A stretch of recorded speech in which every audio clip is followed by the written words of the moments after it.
After 7 years of marriage, you start to think you know every side of your partner. The joyful, the frustrated, the weary, the affectionate.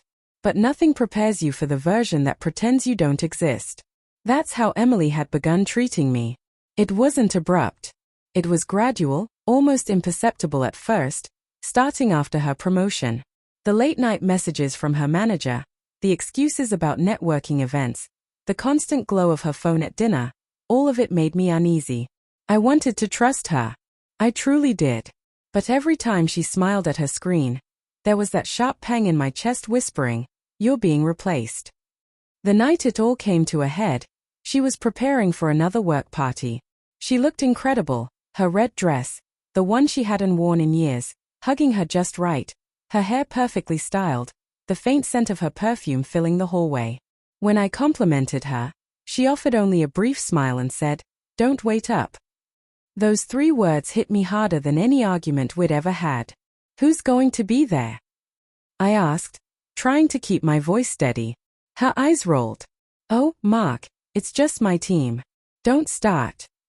She grabbed her purse, and before I could say another word, the door clicked shut behind her. Hours ticked by. Midnight faded into 2 a.m., and she hadn't returned. I called and texted repeatedly, but there was no reply. Her location was off. I sat in the living room, the TV still humming, my mind running wild with unwanted scenarios, her laughing, dancing, maybe even holding someone else. By 4 a.m., I stopped waiting. Something inside me snapped, not with rage, but with the aching certainty that I was done being a fool. I locked the front door and went to bed, leaving her absence unquestioned. At 6:30 a.m., frantic knocking shook me awake. "Mark, open the door." Emily's voice, panicked and desperate. I stayed still, letting sunlight seep through the curtains. She pounded harder. "Mark, please." I rose and peered through the peephole. Her makeup was streaked, hair disheveled, eyes swollen from tears. "Please, I can explain," she pleaded. I didn't open it.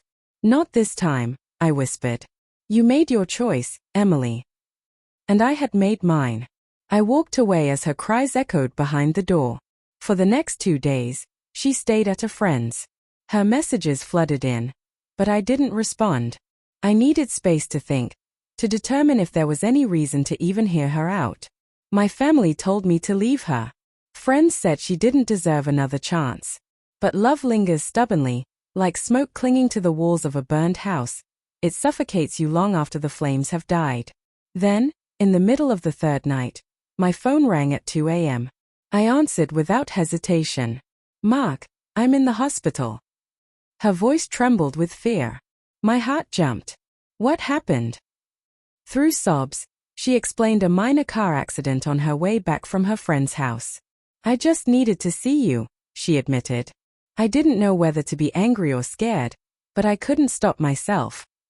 I arrived at the hospital to find her sitting on the bed, a small cut on her forehead, eyes red and puffy.